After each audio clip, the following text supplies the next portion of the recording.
Hello दोस्तों, ये मेरा वीडियो ब्लॉग पहला है। मैंने भरपूर कोशिश की है आप लोगों को ये बात समझाने की इस ब्लॉग में कि जीवन से निराश नहीं होना है। हर किसी इंसान को जब जीवन ऊपर वाले ने दिया होता है तो उसकी एक खुशकिस्मती है कि वो अपना जीवन जी रहा है। एक आयाम होता है जीवन जीने का, एक ख्वाब होता है जीवन जीने का। आप पैदा होते हैं, आप चलना सीखते हैं, आप बोलना सीखते हैं। 2018 में जब मैं अक्टूबर के महीने में मेरी 2 बेटियां हुई तो मुझे ये समझ में आया कि जीवन सिर्फ इसलिए नहीं होता है कि आपको जीवन जीना है। जीवन इसलिए भी होता है क्योंकि आपको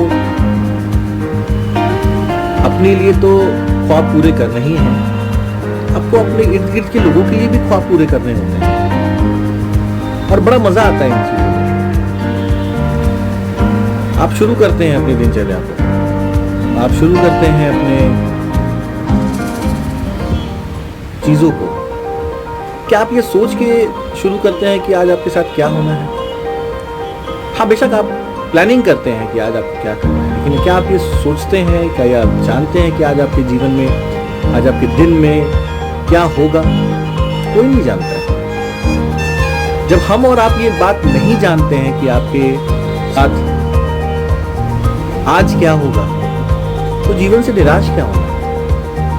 जिस चीज के बारे में हमें ये नहीं मालूम है कि वो किस तरीके से होगा, उसके बारे में निराश क्या होना? बल्कि हमें प्रोत्साहित होना चाहिए ये सोचकर कि हमारा जो जीवन है, आज का जो दिन होगा, उसमें से कुछ ना कुछ मुझे सीखने का मौका मिलेगा। आज बड़ी तेजी से हम देख रहे हैं सुशांत सिंह राजपूत के साथ जो दुर्घटना घटी, उसके लिए काफी लोग उसे जिम्मेदार ठहरा रहे हैं, फिल्म इंडस्ट्री के बाकी लोगों को जिम्मेदार ठहरा रहे हैं, नेपोटिज्म की बात कर रहे हैं।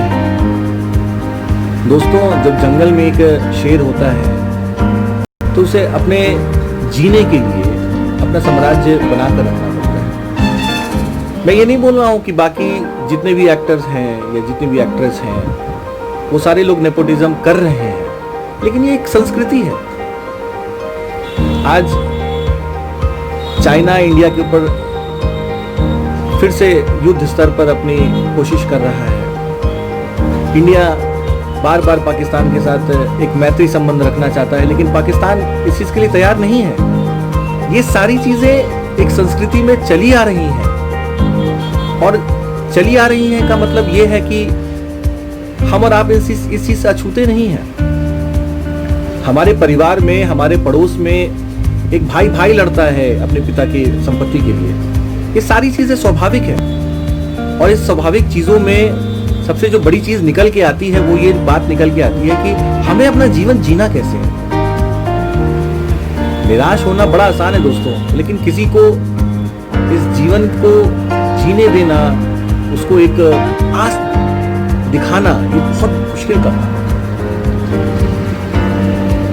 जबरदस्ती कोई किसी की जिंदगी के में जाकर उसको जीने के लिए बोल नहीं सकता है, जब तक कि वो इंसान खुद ब खुद जीना ना चाहे। मैं कायरता की बात नहीं करूंगा, मैं कायरता की बात इसलिए नहीं करूंगा क्योंकि जिस क्षण इंसान अपने जीवन को समाप्त करने के लिए प्रेरित हो जाता है कि अब मुझे नहीं जीना है, तो वो इंसान टूट चुका होता है। लेकिन उन सारे व्यक्तियों को मैं ये बोलना चाहता हूं कि यार, आप सभी को जीवन दिया गया है, जीवन मिला है। किसी को 60 साल मिला है, किसी को 70 साल मिला है, किसी को 80 साल मिला है, किसी को उससे ऊपर मिला है। तो क्यों हम उसे 30 साल की उम्र में, 40 साल की उम्र में स्वयं खत्म कर दें? आप बेशक शादी ना करें, आपके बेशक बच्चे ना हो, लेकिन आप आइडल तो बन सकते हैं। दोस्तों, मेरा जितना भी कथन है सिर्फ ये आपको ये समझाना है कि जीवन जीना मकसद होना चाहिए इंसान के लिए, क्योंकि आप जब तक जीना नहीं सीखेंगे या जिंदगी नहीं जिएंगे, आप अपने बच्चों को, आप अपनी सोसाइटी को क्या देंगे? मैं जी रहा हूँ, बहुत अच्छे तरीके से जी रहा हूँ। बहुत सारे कष्ट हैं, लेकिन उन कष्ट से सीख रहा हूँ। आशा करता हूँ कि आपको मेरा ये ब्लॉग पसंद आएगा, और इसी के साथ मैं आपको अगले ब्लॉग में मिलता हूँ। आपका आशीष शर्मा।